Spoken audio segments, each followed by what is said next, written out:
So I'm getting bullied at school, I'm getting bullied in my community, I'm getting sexually molested at home. There was so much that was going on, and I did not know. Honestly, I did not realize how broken I was. I was so broken, and it continued. Again, it continued for a while, until when I remembered I couldn't take it in the community, because obviously I had to come home, because even if you left school and that, you don't really have to see your friends until probably the next day. But then when you're coming in your community and you have to go to church with these girls and everything, is like, how can I escape them? And I remember going to my aunt and just telling my aunt, like, I'm being bullied by the girls in the community. And I remember my aunt went up to their house outside and was cussing them. But again, they didn't understand. And even myself didn't understand, but it felt good at the time, because at least I felt like, okay, it worked. But no, it did not work. It was more and more bully. I remember now it's time for us to move. So we're moving to another location in Christiana, Jamaica. So now we're in the town of Christiana. So remember the man now, so that's my aunt's now ex-partner, he moved with us too. So again, the sexual molestation, as I spoke on, and I said that I will give you more details, it moved with us as well. So this time now, 11, because when we moved, I'm 11 years old. So it moved, it continued, and it became a thing now where I was open to wanting validation from grown men. So I wanted to have grown men amongst me. Like I started desiring grown men. That's how deep I was broken. Started desiring grown men, and I thought, okay, yes, I am hot, so they want me. That's what I thought in my own knowledge. I thought that, okay, it's because I'm young and hot, that's why they want me. That's how I was perceiving it at the time. And so I was taking on these sexual molestation. And even though at that time, at that age, I was not being raped or anything, because that would be rape. I wasn't raped, I was just molested, sexually molested. So, touch, feel up and all those things. But once I became 12 years old, as I said, I started desiring grown men. And then again, I will tell you guys the impact of how my dad fall into place at this point. Okay, so let's get into this next topic, as we are now laying a foundation, and you will now see how everything is now starting to tie itself in together as we go on this journey, and how the devil works over time to continue to diminish our character and make us feel as though we are not worth anything. But the God that we serve is a God that is the redeemer and the restorer of times and seasons. We don't need to worry, because why? He is my King. He is our King. He is our Lord. So there's nothing that is impossible for him.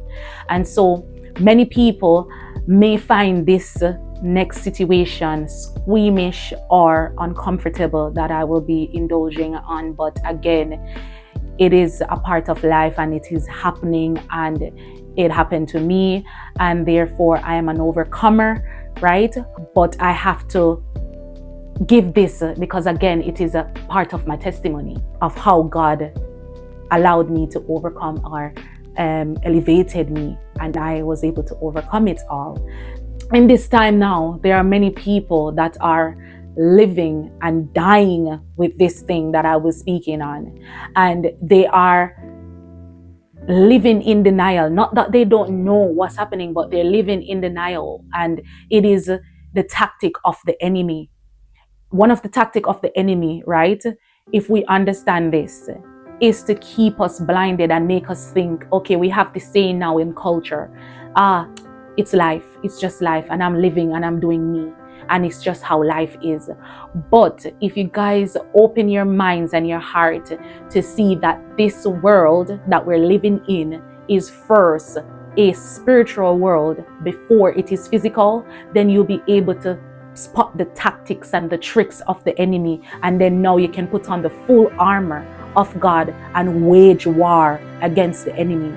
You have to keep your eyes open and your mind open to know that that's why some things that happen, you may not be able to explain it, because this world is spiritual before it is physical. So things happen in the spiritual realm first before it manifests into the physical.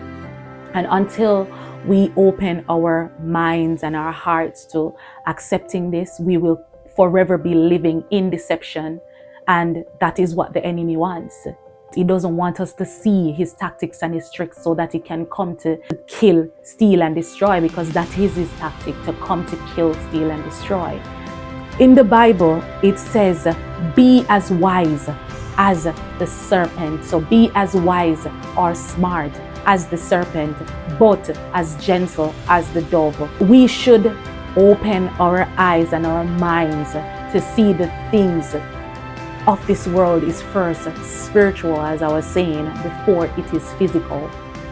In Ephesians 6 verse 12, for we wrestle not against flesh and blood, but against principalities, against powers, against the rulers of the darkness of this world, against spiritual wickedness in high places. This world, remember, this earth is God, right? But this world that we're living in is a system. The world is a system, and the enemy rules the world. He is the God of this world. And I'm not talking about the God, I'm talking the small g. OD. God is his creator. God created the devil, so he has to bow before God. But nonetheless, just wanted to let you guys understand that we live in a spiritual realm before we live in the physical, and we fight not against flesh and blood. So we're not fighting against our people. We're fighting against demons. We're fighting against the devil that operates through people. So it's through people. When you give the enemy access to you, because they cannot operate on the earth without a host, so a body. And of course, they have to occupy these bodies. So anywhere they have access, that is where they will take refuge or habitat. And therefore, you have to keep your eyes open to the tactics and the tricks of the enemy. You guys would also hear this saying, when it rains, it pours, right? So this situation, you know, that I am undergoing now with sexual molestation, bullying, and all of that. Irrespective of all those things that I was experiencing, my grades was still able to be maintained. So I was still getting high grades. I was getting A's and B's and C's. Things happen, and after a while, when I touched grade 5 to 6, so just before grade 5, or as I went into grade 5, things started to change where my grades started to go downhill. And at the time, I thought that it was because I was being bullied or I was being exposed to sexual exploitation. So I thought that those things was affecting me, and not realizing that there was something much more deeper than that. And the situation is this. So as you guys know, my dad is a public figure, and he had many women. Somebody connected to him. It was a situation where my aunt, at the time, we were very giving. So we would always help other people who were like less fortunate or needed help. And who lived in Jamaica knows how expensive textbooks are.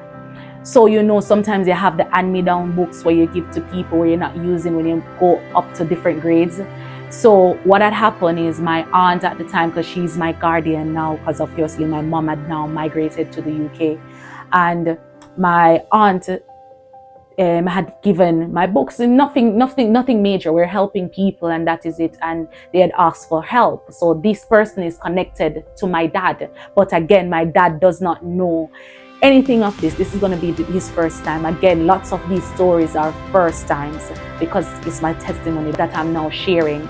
Anyways, She had given this person connected to my dad my books, and of course my handwriting and everything was in there, because you know you had to write in your textbooks and everything, but they were reusable basically.